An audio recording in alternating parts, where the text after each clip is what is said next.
In 320 AD, Chandragupta I founded the Gupta Empire. His capital was at Pataliputra in present-day Bihar. He ushered in an age of well-being and prosperity, an age in which all aspects of culture flowered. One of the finest periods of mankind when great thinkers attained noble heights of achievement. The period of Gupta rule, known as a Golden Age, lasted up to the year 467 AD. Kalidasa, the greatest Sanskrit poet and playwright, lived during this period. So did the astronomer and mathematician Aryabhat, the first person to accurately calculate the solar year.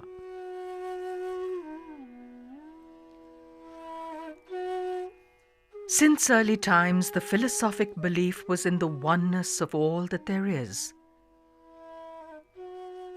The world of separated forms around us was considered to be an illusion. In the search for the truth, the veils of illusion had to be lifted so that we could see beyond.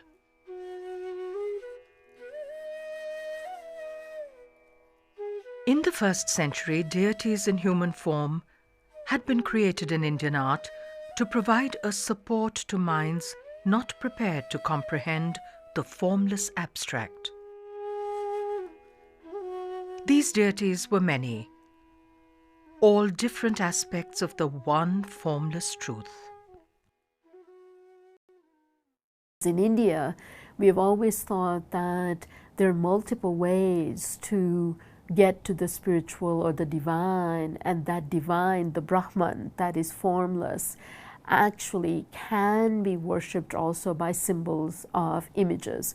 So in that sense, deities are seen in their manifest form, in their physical form, as a way to connect to the divine that may be formless. But that is completely understood and accepted as part and parcel of how we look at image making and how we look at deities. Whereas for many, many Hindu gods, it's not like people think that there was a real God that was alive. We understand the mythology of God for something beyond just an everyday. So we don't get so concerned about the realistic notion of a God, but in fact we understand the symbolic value of the deity that gets us to a higher plane. The human form had to be created, which rose above itself. It was not a human form caught in the web of the material world. It was an embodiment of that which was eternal, that which was still, undisturbed by turmoil and cravings. Meditating upon such a form, devotees awakened the best within themselves. They rose above the pains created by their own desires and confusion. A kind of perfected and transformed, transfigured human body can suggest to us the profoundest and most important philosophical ideas. Mathura on the banks of the river Yamuna in North India had been a great center of art since the Shunga period in the 1st and 2nd centuries BC. By the 1st century AD, some of the earliest images of Indic deities were made here out of the local red sandstone.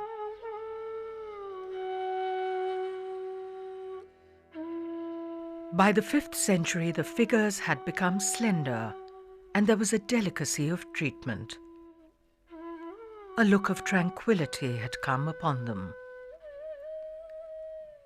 The garment was indicated by a series of folds, yet it did not hide the graceful body which was the manifestation of the ideal state of being.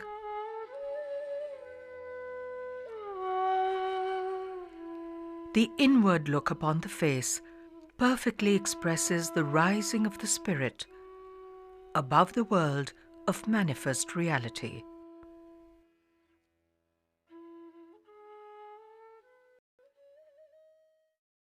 Those Gupta pieces are so incredibly special, is that they embody the idea of spirituality and sensuousness, which is so unique to Indian art, where it is not simply about spirituality that is negating the body, but it is taking the body and moving to the spiritual dimension, which I think is really quite beautiful.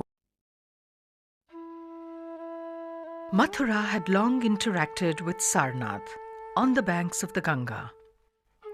It was here that the Mathura tradition flowered. It was here that the form was created to express that which is the spiritual state of the Buddha, one who has left behind the turbulence of the material world. 3 standing Buddhas, one of AD 474 and 2 of AD 477, bring us the achievement of Sarnath. Behind lowered eyelids, the look is within. The mind is not disturbed by the illusions of the passing world. It is still. It is not the conquest of the world, but the conquest of the mind, which is the theme here. All that there is one, and it is to be found within, in the endless peace of the mind. Such an art is not concerned with outward ornamentation, and the apparel has all but disappeared. Even the folds of the garment are gone. The smooth planes of the body blend effortlessly. A form has been given to bliss itself. It is unmarred by the blemishes and imperfections of ordinary mortals. Inscriptions state that these were made beautiful through the science of Chitra, or art making. It is around this time that the Chitra Sutra, the oldest known treatise on art, was penned, out of traditions which were ongoing. In Indic art, the emphasis was never on individual problems and their solutions. The best and distilled knowledge of the finest minds was passed down and constantly modified. Canons guided the artist. Individual achievement and works of rare beauty were born out of the immediate experience of the artist, of the visualized reality itself.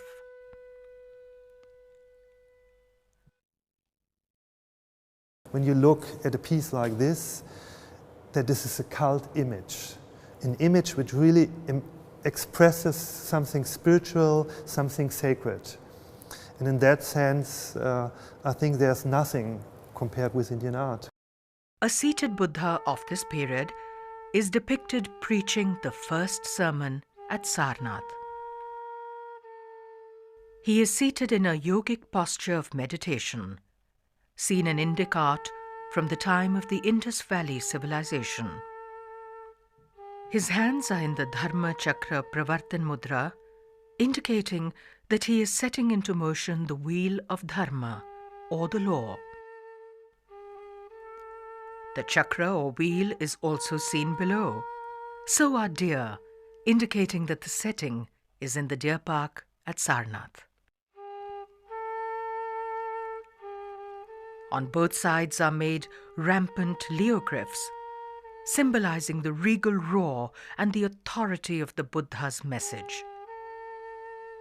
These became a constant feature in Buddhist art from this period. At Sanchi, new temples and additions were made in the Gupta period.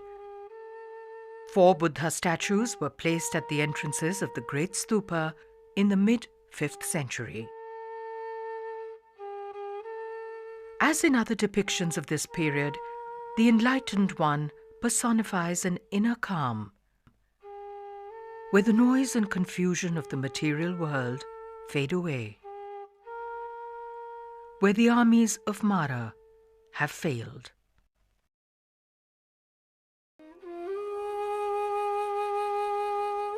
In the first quarter of the 5th century, 20 rock-cut caves were carved out of the hill at Udaygiri, not very far from Sanchi. These are the earliest surviving Hindu temples.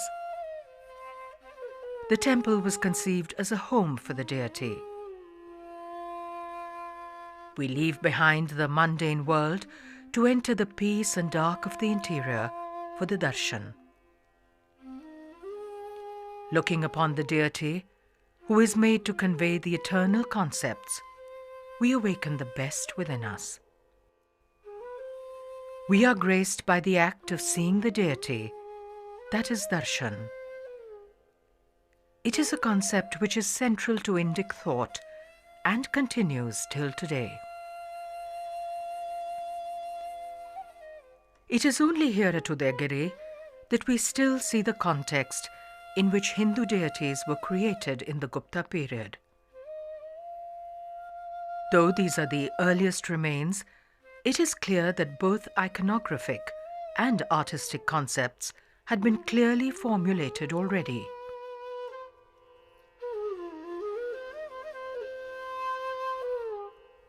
The most magnificent representation here is of the Narbaraha Avatara of Vishnu, with the body of a man and the head of a boar. In this story, the Lord appeared in the form of a boar to save the earth goddess Bhudevi. All Indic religious myths are meant to operate at several levels. Besides the story of the rescue of the goddess from the waters, it is also the depiction of the saving of mankind from the ocean of ignorance. Majestic power is obvious in the form of the Varaha, who effortlessly lifts the earth goddess. The precariousness of her position emphasizes the drama of the moment.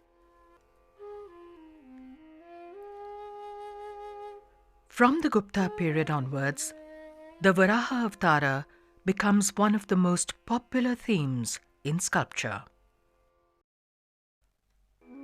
On the right of the relief, Cave 6 presents an elaborate carved doorway. Dwarapalas, or guardians of the doorway, are made on both sides. Their muscular bodies and diaphanous garments display the early Gupta style. Ganesha, the elephant-headed deity, is made to our left as we approach the door, a feature we will see in Hindu temples to follow. Two representations of Vishnu are made on the facade. The one on the right has personifications of his attributes. The mace symbolizes the power of knowledge, and the chakra, or wheel, stands for the universal mind. The iconography of the Mahishasur-Mardani was fully created by the 1st or 2nd century. She is Durga, destroying the demon buffalo or Mahisha. She has 12 arms which indicate her superhuman powers. An Ekmukh Linga, or one-faced linga, is enshrined in Cave 4. The simple treatment of the face and of the locks of hair place it in the early 5th century. The image portrays the unification of the creative energies of the world with the intellect. Halfway up the Udaygiri hill is a Jaina cave. It has a freestanding portico and has the appearance of a typical small Gupta period shrine.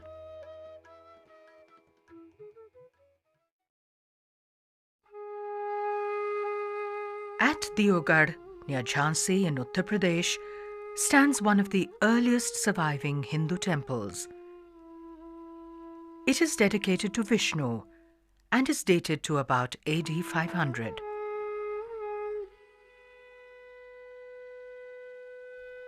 The temple faces west and has an elaborate doorway. As compared to Udaigiri, the lintels and door jambs here have multiplied. There is a profusion of foliated designs, mithunas or loving couples and guardian figures.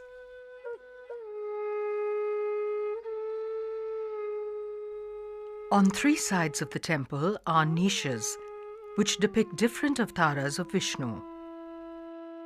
On the south face is made the Anantasayana Vishnu, who reclines upon the serpent Shesha, which means remainder. The Lord's wife Lakshmi massages his feet, personifying the concept of bhakti, in which the devotee gives himself over in adoration of the divine. Below are made the demons Madhu and Ketabha, and the personified weapons of Vishnu, who keep the demons in check.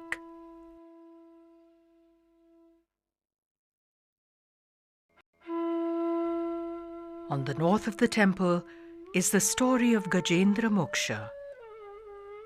The Gajendra, or elephant, was seized by a serpent, and a tug of war continued between the two for 1,000 years. Finally, the elephant appealed to Vishnu, who saved him. It is the story of the misguided intellect, caught in the web of Maya, or illusion, till it is saved by true knowledge. These deities are reflections of the peace, the joy, the sublime stillness which we can find within us. They are aids to our journey within. I think that one can see these things in the world around one if one knows where to look. It's a matter of looking, I don't want to use a cliche, but it's a matter of looking with the inner eye as well as with the purely physical eye. That after all, if you hear a beautiful piece of music, it will move one in the same way. It plugs one in, as it were, to this world of the spirit, the world of exaltation. Large numbers of brick temples were made in the Gupta period. Owing to the fragile nature of the material, almost all of them have been destroyed by the passage of time. The sculptural decoration of these temples was carried out in terracotta. This life-sized Ganga from the Shiva temple at Chitra in Uttar Pradesh is a fine example of such sculpture.